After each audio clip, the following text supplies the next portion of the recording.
Assalamualaikum warahmatullahi wabarakatuh. Hai, balik lagi. Kali ini aku mau melanjutkan alur film He Is Into Her. Buat kalian yang masih bingung, bisa nonton video sebelumnya ya. Di sosial media, makin banyak para wanita yang marah pada Max yang sudah berhasil mencuri ciuman Dave. Mereka bahkan membuat meme dengan muka Max yang sangat buruk. Sementara itu, salah satu teman Deb memberikan saran pada Deb untuk membuat kembali grup blokir, yaitu sebuah grup yang digunakan untuk mengerjai siswa dan membuat mereka pindah sekolah saking menderitanya. Dan pasti akan banyak siswa yang mendukung hal itu, karena Max saat ini memiliki banyak haters. Deb nampak setuju-setuju saja dengan saran dari sahabatnya itu. Sementara itu, Max dan teman-temannya pergi nongkrong di sebuah kafe milik Ibu Naih, di mana pada saat itu pemilik kafe tengah berteriak cemas karena tidak memiliki pelayan setelah memecatnya. Pada saat itu, Max langsung mengajukan diri dengan semangat. Dia membutuhkan uang untuk biaya neneknya yang sakit di kampung, dan juga menabung uang untuk pergi ke Jepang untuk mengunjungi kuburan ibunya. Meskipun sahabatnya melarang, karena menurut mereka akan memalukan jika murid dari Benison atau sekolahnya bekerja di tempat itu. Selain itu, pasti akan mengganggu proses belajarnya di sekolah. Namun, lagi-lagi, Max yang keras kepala tetap melanjutkan pekerjaannya demi uang. Malamnya, saat Dave pulang ke rumah, suasana nampak sepi. Hanya pelayan yang menawarkan makan untuk makan malamnya. Namun, Dave menolaknya dan memilih mengantarkan makan malam untuk ibunya di rumah sakit. Pada saat itu diceritakan bahwa ibu Dave adalah seorang dokter yang selalu ada di samping kakaknya Dave yang koma karena kecelakaan. Saat Dave menemui ibunya, dia nampak acuh dan terlihat tidak menganggap Dave sama sekali. Semuanya berhubungan dengan tragedi kecelakaan yang menimpa kakaknya Dave setahun yang lalu. Scene berpindah saat teman-teman Max mengantarkan pulang dan melihat ayah Max yang nampak kaget. Karena mereka tahu bahwa lelaki setengah baya itu adalah ayahnya El, dan mereka berpikir bahwa paman baik hati yang membiayai sekolah Max adalah ayahnya El, yang tak lain mereka adalah seorang sepupu. Max yang bingung hanya mengiyakan perkataan teman-temannya. Dia takut mengatakan yang sebenarnya karena sudah berjanji dengan El. Sementara ayah Max yang kaget tentang hal itu langsung memarahi El karena menganggap El yang telah menyuruh Max untuk berbohong tentang hubungan persaudaraan mereka pada teman-teman Max. El yang menganggap bahwa dirinya tidak bersalah tentu saja didukung oleh ibunya dan menganggap bahwa itu hanyalah salah paham dan menyuruh suaminya untuk berhenti memojokkan El. Maka ayahnya Max mengatakan bahwa Max harus berani mengatakan kebenaran tersebut dan jangan pernah malu menceritakan tentang keluarga mereka. Max yang sedih langsung masuk ke kamarnya dan menuliskan curhatannya kepada seseorang yang dia panggil Babu, yaitu cinta pertamanya yang telah lama menghilang. Max menceritakan tentang kegelisahannya selama tinggal di rumah itu, termasuk sikap ibu tirinya dan saudara tirinya yang nampak tidak suka dengannya. Pada saat itu, muncullah adik tirinya bernama Ril sambil membawa kue untuk Max. Dia mengatakan bahwa dia bahagia memiliki kakak seperti Max dan sudah mengatakan pada teman-temannya di sekolah bahwa dia memiliki satu orang kakak lagi bernama Max. Namun tak lama, El muncul dan menyuruh Ril untuk tidur sambil memandang sekilas ke arah Max dengan tatapan sinis. Sementara itu, Deb yang melihat video ciumannya bersama Max nampak berpikir dan tersenyum tipis. Hatinya seakan menjelaskan bahwa grup yang dibuatnya saat itu hanyalah untuk main-main saja, bukan untuk serius mengerjai Max. Karena salah satu hatinya tentu saja tak ingin Max terluka. Scene kembali berpindah saat Deb pergi untuk latihan basket, namun tidak menemukan siapapun selain Max yang tengah memainkan bola basketnya sambil tersenyum manis.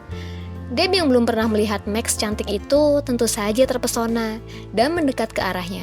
Namun, Max malah menggodanya dengan mengatakan bahwa tatapan Deb saat ini seperti hendak menciumnya. Namun, Deb mengatakan, dia bahkan tidak menyukai Max, jadi mana mungkin dia mencium Max. Lalu, Max mengatakan bahwa dia akan menyukai Max sebentar lagi, bahkan dia akan mencintainya. Deb yang sedikit terbawa suasana hendak mencium Max kembali, namun gagal saat mendengar suara Kim, yaitu mantannya yang super cantik yang telah pergi ke luar negeri karena satu alasan. Pada saat itu, Max merubah ekspresinya menjadi tertawa dan mengatakan bahwa Deb begitu bodoh sambil bersiap meninju muka Deb. Saat itulah, Deb sadar dan bangun dari mimpinya. Dia yang merasa konyol hanya bengong sambil mengusap bibirnya, seakan mengingat kembali mimpi ciumannya bersama Max. Di sekolah, para anggota grup tengah membahas tentang rencana pembulian untuk Max. Mereka mencoba mencari tahu info tentang Max, namun gagal karena Max tidak memiliki akun media sosial. Sementara Elle nampak ketakutan rahasianya terbongkar bahwa dia dan Max adalah seorang saudara.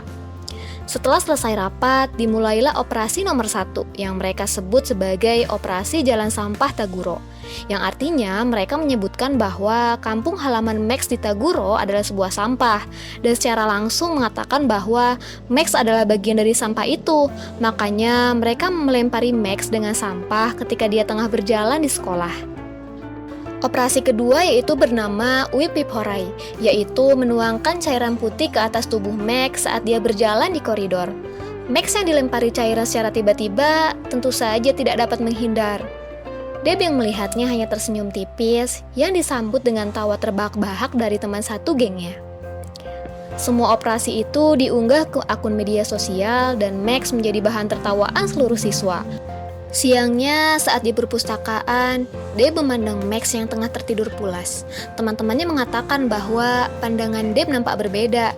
Ia seperti telah jatuh cinta pada Max. Namun, Deb lagi-lagi menyangkalnya dan berkata bahwa dia hanya ingin menjadi mimpi buruk bagi Max.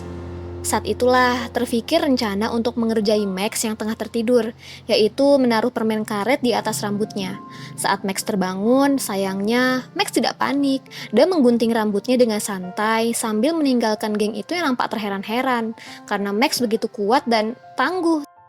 Sementara itu, Max yang sudah tahu pola kerja operasi untuk dirinya, kini bisa menghindar dari segala perangkap yang dibuat Deb dan teman-temannya, sehingga dia bisa lolos dengan aman. Hal itu, Max rayakan bersama teman-temannya di tempat dia kerja ketika melihat video dirinya yang tengah hebat lolos dari semua perangkap dengan berbagai jurus. Grup blokir yang tidak mau kalah langsung membuat operasi lain bernama buang air besar, yaitu memasukkan obat diare ke dalam minuman Max yang membuatnya mencret-mencret. Namun, semuanya bisa dilalui Max dengan berhasil, meskipun dia harus memblokir seluruh toilet sekolah karena saking baunya. Scene berpindah saat malam hari ketika Max tengah bekerja.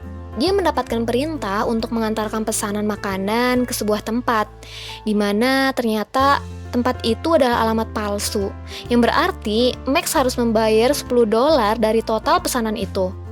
Max yang sedih karena tidak tahu harus mendapatkan uang itu dari mana hanya bisa menangis dalam hujan, bersamaan dengan telepon dari pamannya dan memberi kabar bahwa neneknya tengah sakit dan mereka butuh uang untuk berobat.